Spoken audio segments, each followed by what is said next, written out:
Assalamualaikum warahmatullahi wabarakatuh. Perkenalkan, nama saya Retno Graha Putri Indayani dari Akuntansi KP1 2018. NIM saya 186 2014. Di sini saya akan menjelaskan tentang pengukuran dan pengendalian kinerja. Pengukuran kinerja adalah proses di mana organisasi menetapkan parameter hasil untuk dicapai oleh program, investasi, dan akuisisi yang dilakukan. Proses pengukuran kinerja seringkali membutuhkan penggunaan bukti statistik untuk menentukan tingkat kemajuan suatu organisasi dalam meraih tujuannya. Secara umum, tujuan dilakukan pengukuran kinerja adalah untuk 1. Meningkatkan motivasi karyawan dalam memberikan kontribusi kepada organisasi. 2. Memberikan dasar untuk mengevaluasi kualitas kinerja masing-masing karyawan. 3.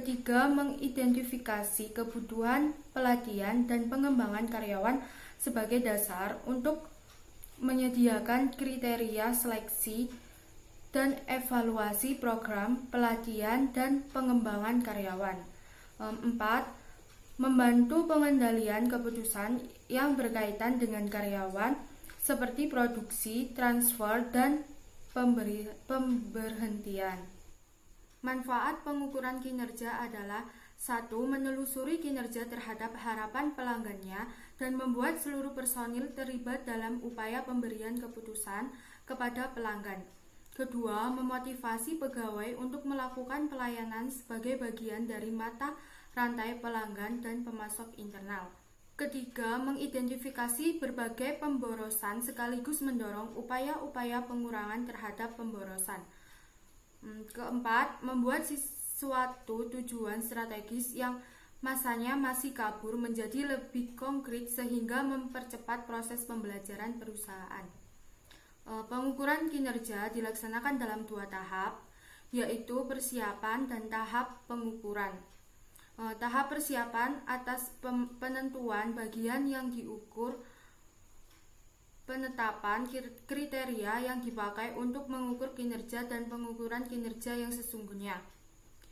Sedangkan tahap pengukuran terdiri atas pembandingan kinerja sesungguhnya dengan sasaran yang telah ditetapkan sebelumnya dan kinerja yang diinginkan. Balance scorecard merupakan contoh sistem pengukuran kinerja. Dalam membuat balance scorecard atau BS, eksekutif harus memilih seperangkat ukuran yang 1. Menunjukkan faktor krisis secara yang akan menentukan kesuksesan strategi perusahaan. 2. Menunjukkan hubungan di antara hubungan individual sebagai penyebab. Dan yang 3. Menyediakan pandangan yang lebih luas tentang status terkini perusahaan. Yang 3. Menyediakan pandangan yang lebih luas status terkini perusahaan. Balance scorecard menciptakan gabungan ukuran strategis, hasil dan ukuran pemicu, ukuran keuangan dan non-keuangan, dan ukuran internal dan ukuran eksternal. Selanjutnya saya menjelaskan tentang pengendalian kinerja.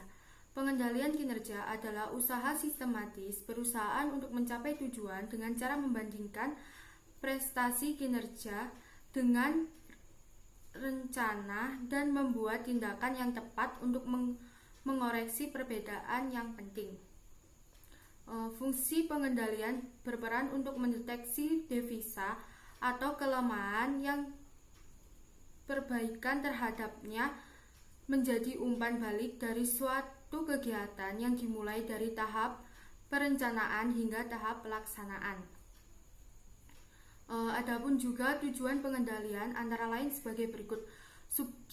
Supaya proses pelaksanaan dilakukan sesuai dengan ketentuan-ketentuan dari rencana. 2. Melakukan tindakan perbaikan jika terdapat penyimpangan-penyimpangan. 3. Supaya tujuan yang dihasilkan sesuai dengan rencananya. Di sini saya akan menjelaskan tentang proses pengendalian kinerja. Proses pengendalian kinerja ada 3 langkah.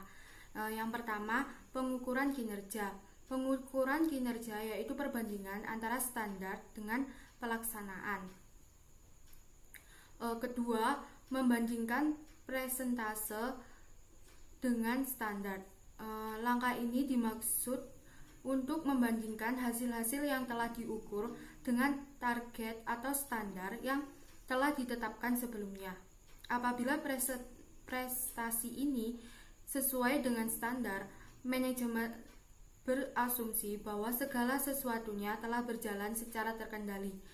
Oleh karena itu, manajer tidak perlu campur tangan serta aktif dalam organisasi. Sebaliknya, manajer perlu mempertimbangkan tindakan korektif apabila prestasi yang diperoleh jauh dari standar atau target yang ditetapkan. Yang ketiga, mengambil tindakan korektif.